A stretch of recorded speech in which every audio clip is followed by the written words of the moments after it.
চারদিকে প্লাবন পরিস্থিতির মধ্যেও ছাত্রছাত্রীদের টানে রোজ স্কুলে পৌঁছে যাচ্ছেন মাস্টার মশাই। বাঁশের সাঁকো ভেঙে গেছে, একটা জায়গার পর নৌকোর পথও শেষ।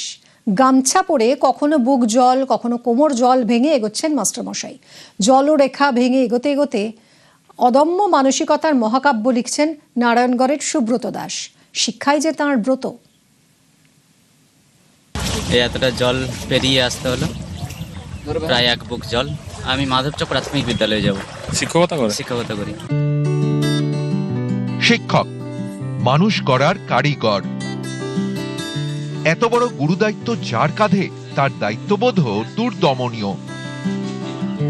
প্লাবনের জল ঠেলেই স্কুলে চললেন মাস্টার মশাই। দুর্যোগ যতই চোখ রাঙাক, জলস্তর যতই বাড়ুক, ছাত্রছাত্রীদের জন্য স্কুলে তাকে পৌঁছতেই হবে।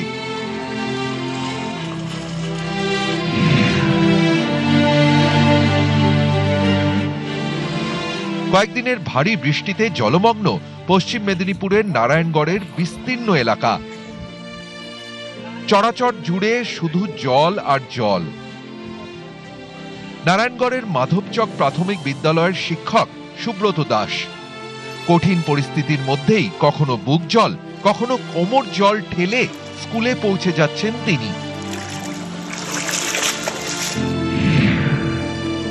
শিক্ষক সুব্রত দাসের বাড়ি নারায়ণগড়ের মান্দার গ্রামে। কেলেঘাই নদী পেরিয়ে স্কুলে যেতে হয় তাকে। বাড়ি থেকে স্কুলের দূরত্ব প্রায় 10 কিলোমিটার। জলের তোড়ে বাঁশের সাঁকো ভেসে যাওয়ায় সাইকেলে যাতায়াত বন্ধ।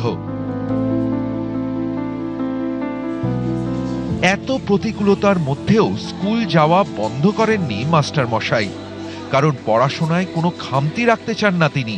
সিলেবাস শেষ করানোর দায়বদ্ধতাও তো আছে।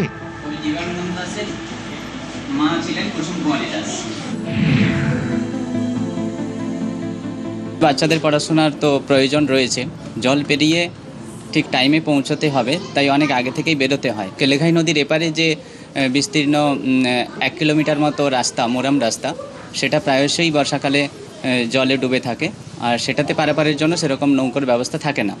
সেই জন্য ব্যাগে জামাকাপড় নিয়ে গামছা পরেই পেরিয়ে এসে এদিকে আবার ড্রেস চেঞ্জ করে বিদ্যালয়ে আসি, যাতে ছাত্রছাত্রীদের পড়াশোনার কোনো ব্যাঘাত না ঘটে। হেঁটে জলের স্রোত ঠেলতে ঠেলতে স্কুলে পৌঁছানো চারটিখানি কথা নয়। জামা প্যান্ট ব্যাগে ভরে নিয়ে গামছা আর গেঞ্জি পরেই জল পেরোচ্ছেন শিক্ষক। ডাঙায় উঠে পোশাক বদলে পৌঁছে যাচ্ছেন স্কুলে।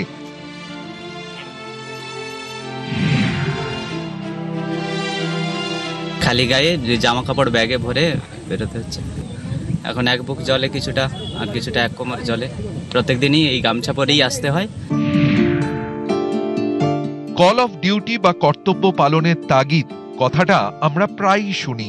এই কথার ব্যাপ্তি যে কত বড়, তার উজ্জ্বল উদাহরণ নারায়ণগড়ের এই মাস্টার মশাই। শিক্ষাই ব্রত শিক্ষক সুব্রতর। তাদের যে নিয়মিতভাবে পড়াশোনার যে তাগিদ থাকে, সেটাকে ধরে রাখার জন্যই আমি ছুটি নেওয়াটা ঠিক পছন্দ করি না। এখন সেন্সাসের কাজ চলছে, সকাল থেকে সেন্সাসের কাজ করেই কিন্তু স্কুলটা নিয়মিত করার জন্যই তারপরেই বেরিয়ে এসেছি। প্রত্যয়, অদম্য, দায়বদ্ধ। প্রতিকূল পরিস্থিতিতেও কর্তব্যে অবিচল।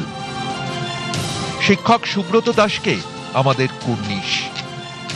নারায়ণগড় থেকে শঙ্কর রায়, নিউজ 18 বাংলা।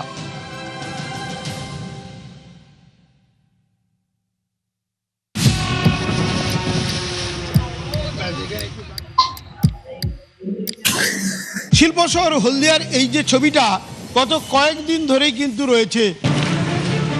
আবহাওয়া দপ্তরের সতর্কতা আগেই ছিল, তারপর সারা রাত টানা বৃষ্টি, যার ফলে জলমগ্ন হয়ে পড়ল আসানসোলের একাধিক এলাকা। সব জায়গা আমরা যাएंगे আর এক এক লোক লেকে आएंगे।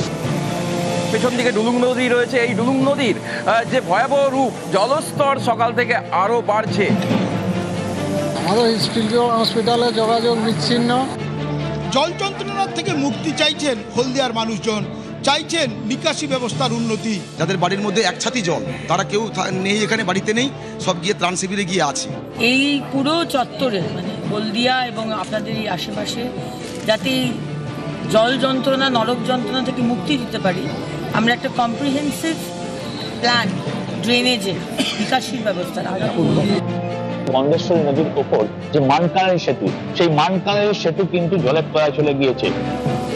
নদীর ব্রিজের উপরে মোটামুটি 6 ফুটের উপরে এখন জল যাচ্ছে এবং আরো জল বাড়বে এবং সম্পূর্ণ অসহায়ভাবে মানুষগুলো দিন যাপন করছে। এইভাবেই দেখতে পাচ্ছেন যে রাস্তার যে জল, সেই জলের মধ্যেই এতগুলো পরিবার তারা তাদের দিন যাপন করছেন। আমি দরজা খুলতে পারি না, জলের ঝোঁকের জন্য, সাপের জন্য অসুবিধা, খুব অসুবিধা, প্রচন্ড অসুবিধা।